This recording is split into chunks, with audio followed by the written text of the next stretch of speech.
नमस्कार दोस्तों। पिछले वीडियो में हमने स्टैट देखा था और जो क्लासेस होते हैं, क्लासेस में किस तरह से कौन कौन से पार्ट आते हैं वो हमने देखा था। अभी के वीडियो में हम देखेंगे बिहेवियर्स। सो बिहेवियर्स हमारा रह गया था। जिन बच्चों ने पिछला वीडियो देखा नहीं वो पिछला वीडियो जाके देखे, तभी उनको ये वीडियो समझ में आएगा। सो बिहेवियर्स कैसे होते हैं, तो बिहेवियर्स में देखिए कि एक बैंक का ऑब्जेक्ट रहता है और एक अकाउंट का ऑब्जेक्ट रहता है, जिसमें हम मैसेज पास करते हैं बैंक अकाउंट और अकाउंट ऑब्जेक्ट में।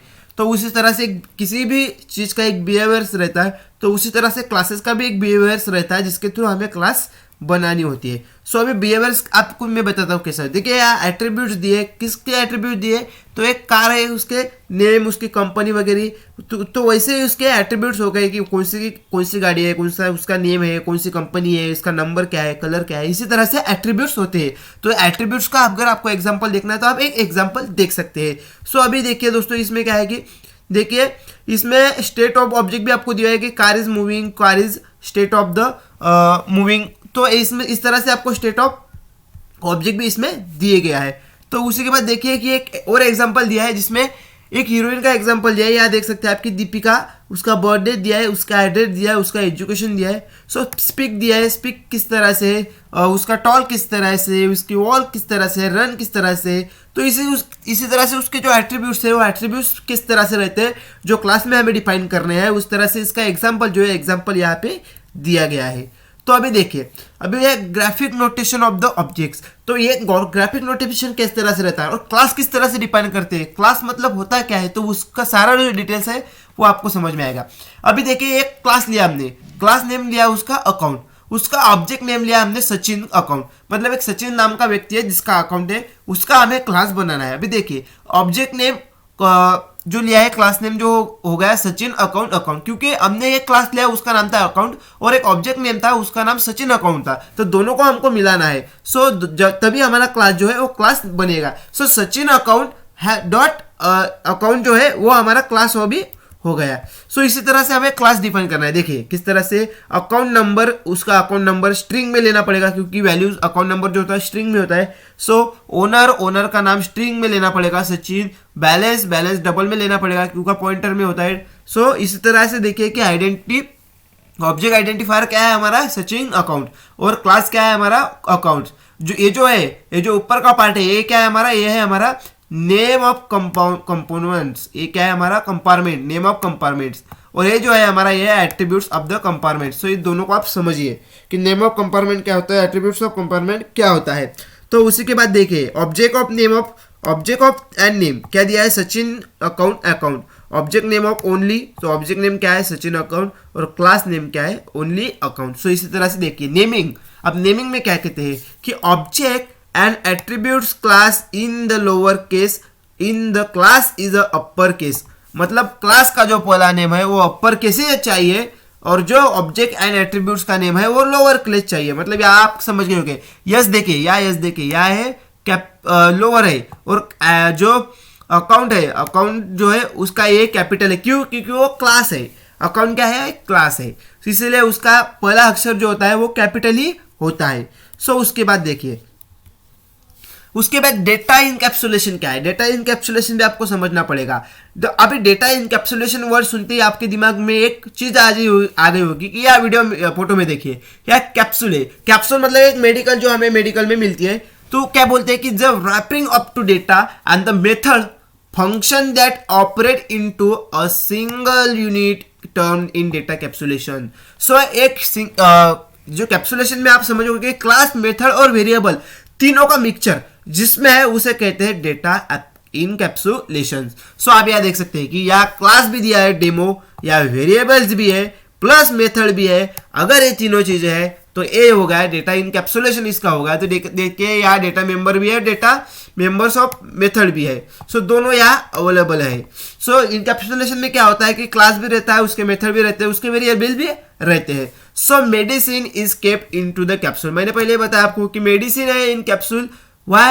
Because it is sensitive to and protect the from outside environment, moisture, temperature, dust, the medicine placed into the vapor। मतलब उसमें मॉइस्चर की भी दवाई है, उसमें टेम्परेचर की भी दवाई है, उसमें डस्ट की भी दवाई है।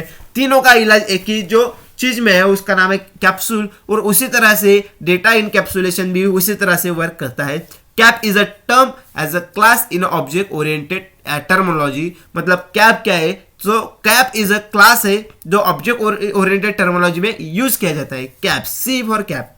सो उसके बाद देखिए डेटा हैंडलिंग क्या होता है। So encapsulation is also primitive wrapper, आपको सबका पता है इनकैप्सुलेशन क्या है। सो प्रिमिटिव रैपर है, ये आपको ध्यान में रखना है, प्रोटेक्टिव रैपर है। Encapsulation is a protective wrapper that prevents the data in method from the accessing by the user method in method defining outside by the class defining a class member and primitive। इसमें क्या देखिए कि एक प्रकार का आपका data दिया है, या डेटा देखिए, या एक डेटा है जो प्राइवेट भी है और पब्लिक भी है। सब प्राइवेट पब्लिक इसमें मेथड भी दिया है, प्राइवेट में मेथड दिया है, पब्लिक में मेथड दिया है। सो यहाँ क्या दिया है कि यहाँ भी एक मेथड है। इसमें क्या कहते हैं कि इनकैप्सुलेशन डेटा किस तरह से रखा है कि प्राइवेट डेटा भी है और पब्लिक भी डेटा है, दोनों भी अवेलेबल है, पब्लिक भी अवेलेबल है। सो इनकैप्सुलेशन में आप क्या कर सकते हैं, जो हाइडिंग डेटा है, जो प्राइवेट डेटा है वो भी आप स्टोर कर सकते हैं, और जो पब्लिक डेटा है वो भी आप स्टोर कर सकते हैं। Can access everywhere through the class object and the private भी एक्सेसिबल एंड द पब्लिक भी एक्सेसिबल।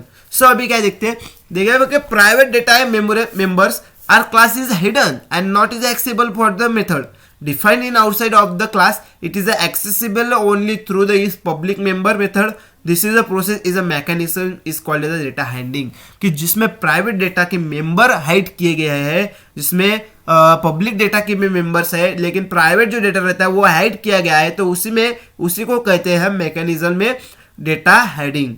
तो आपको डेटा हेडिंग भी समझ में आ गया होगा। सो अभी देखिए इसमें डेटा हेडिंग दिया गया है, data is a heading in inside of the object, inside object में डेटा हेड किया गया है। The only way to access the data view one of the operation, one of the operation में हम इसे व्यू कर सकते हैं। सो दिस इनकैप्सुलेशन और data handling is a very powerful and it is a lead the more robust software and receivable code. So encapsulation data हम hiding कर सकते हैं और इट वेरी पावरफुल है, किसके लिए, इट्स लीड करता है किसके लिए, robust software and the receivable codes. तो ये भी आपको समझ में आएगा। अभी देखिए डेटा एब्स्ट्रैक्शन क्या होता है। सो ईटर डील्स, मतलब आपको एक गाड़ी दिखाई दी होगी और गाड़ी में देखिए तो उसको एक कार है, कार के उस अंदर हमें 3 चीजें दिए जाते हैं, कौन कौन से। सो ब्रेक, गियर और क्लच जो है हमें गाड़ी के अंदर दिए जाते हैं। अभी देखिए कि ब्रेक का जो इंटरनल पार्ट्स है, ब्रेक में से इंटरनल पार्ट में क्या वर्किंग हो रहा है वो हमको पता है क्या नहीं, गियर में क्या वर्किंग हो रहा है वो हमको पता है क्या नहीं। लेकिन हमें क्या दिया गया है, हमें एक हाईलाइटिंग दिया है, गियर दिया है जो जिससे हमें समझ में आता है कि यार इतने 5 गियर्स होते हैं, या एक रिवर्स होता है, उसमें डालना है, ब्रेक किस तरह से लगाना है, यह हमको पता है। लेकिन उसके अंदर का वर्किंग कैसा होता है वो हमको पता नहीं, उसी को कहते हैं डेटा एब्स्ट्रैक्शन। मतलब छुपा उसको, जो एब्स्ट्रैक्ट किया गया डेटा है वो रहता है, उसके बारे में आपको कुछ पता नहीं रहता है, लेकिन उसके ऊपर जो हमें हाईलाइटिंग दिया गया डेटा है उसी को हमें देखिए कि उसको हमें यूज करना है, तो उसे हम कहते हैं डेटा एब्स्ट्रैक्शन। सो यही बात भी आपको समझ में आ गई होंगी। एक एग्जांपल मैं आपको दिखा देता हूँ। एग्जांपल देखिए, एटीएम मशीन है। सो एटीएम मशीन की भी वैसा ही एग्जांपल है कि देखिए कि उसमें डेटा जो है वो डेटा आपको जो हाईलाइट किया गया, लेकिन जो इंटरनल पार्ट में किस तरह से डेटा हो रहा है, इंटरनल पार्ट में किस तरह से वर्क होता है उसकी हमें कोई आइडिया नहीं है। हम अकाउंट में जाते हैं, एटीएम में जाते हैं, हमारा कार्ड डालते हैं, कार्ड नंबर का जो पिन होता है वो हमको पता होता है, पिन हमको डालने को कहा जाता है, विड्रॉल करने को जाता है, लेकिन किस तरह से विड्रॉल होते हैं, किस तरह से पैसे आते हैं, किस तरह से उसमें प्रोसेस होती है वो हमको पता नहीं। हमको क्या पता है, सिर्फ उसका हाईलाइट पता है, उसका इंटरनल पार्ट का कोई आइडिया है क्या, हमें कोई आइडिया नहीं, लेकिन उसका जो हाईलाइट पार्ट है उस तरह उसी को हम देखते हैं और उसी को हम यूज करते हैं, तो उसी को एब्स्ट्रैक्शन भी कहते हैं।